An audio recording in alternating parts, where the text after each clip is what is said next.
Hello and welcome to my presentation on the southern brown bandicoot, also named the Quenda by Indigenous people in Western Australia.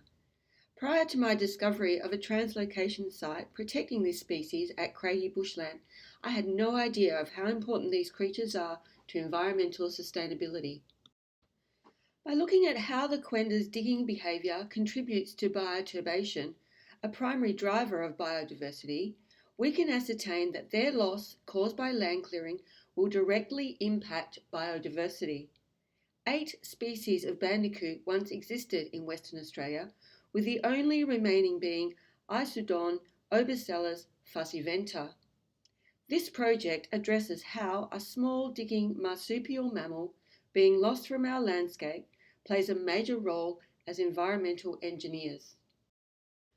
Learning to be aware of language that introduced bias was a beneficial element to investigating and deciphering websites, books, and journals that document facts opposed to opinions.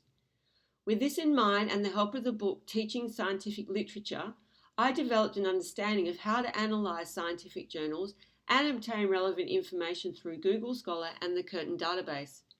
With an increased vocabulary, newfound words such as bioturbation, microbial communities, trichoderma and ecosystem functioning were entered into search engines and resulted in a number of reliable resources. Quendas are omnivorous ground-dwelling marsupial mammals whose diet includes invertebrates, underground fungi and subterranean plant material. A reduction in Quenda numbers coincides with the clearing of land for urbanisation and poor management in the preservation of native bushlands. Fortunately, the Quenda that continues to exist does so amongst native vegetation and bushland reserves such as the one at Craigie. It is essential that future land clearing for urbanisation is held accountable for preserving digging mammals.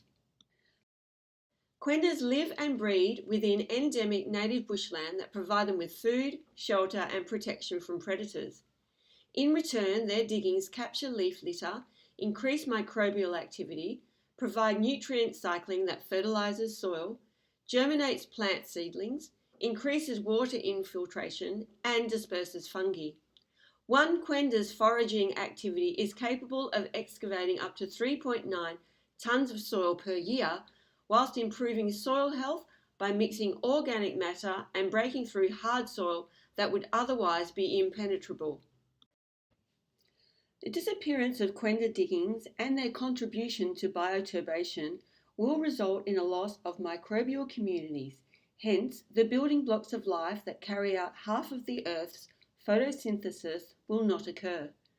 Additionally, soil will not penetrate water and be nutrient poor, increased plant litter will accumulate providing fuel for fires, a reduction in seedlings and plant growth will be evident, and enhanced plant disease will occur due to a reduced distribution of fungi. The preservation of the Quenda ensures that all these factors will not occur and original plants, trees and animals will continue to survive along with an ever-improving ecosystem functioning. An inquiry project such as this would be appropriate for Year 4 students by requiring them to investigate how plants provide shelter for animals and the role of living things in a habitat. Also, the characteristics of soil could be investigated and a discussion on how the loss of a habitat has changed the local environment. The content descriptors covered under the science strand of the Australian curriculum include biological sciences, earth and space sciences, and use and influence of science.